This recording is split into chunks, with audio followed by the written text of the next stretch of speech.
সব নায়িকার গল্প আলোর ঝলকানিতে শুরু হয় না। কিছু নায়িকার জন্ম হয় বালতির শব্দে, টপ টপ করে পড়া বৃষ্টির ফোঁটার মধ্যেই। ঈশানী চট্টোপাধ্যায় আজকের পরিণীতা, কিন্তু একসময় তার নিজের ঘরটাই ছিল বৃষ্টির বিরুদ্ধে যুদ্ধক্ষেত্র।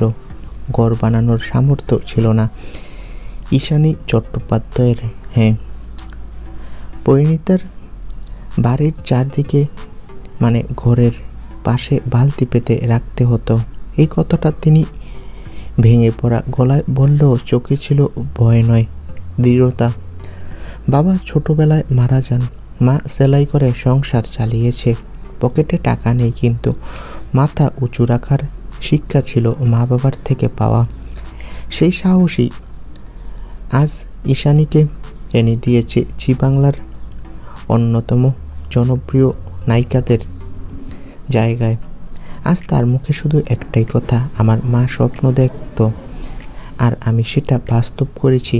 হ্যাঁ, এটাই রিয়েল পরিণীতা, যিনি কাগজে কলমে নয়, বাস্তবে নিজের পরিণতি বদলে দিয়েছেন নিজের লড়াইয়ের জোরে।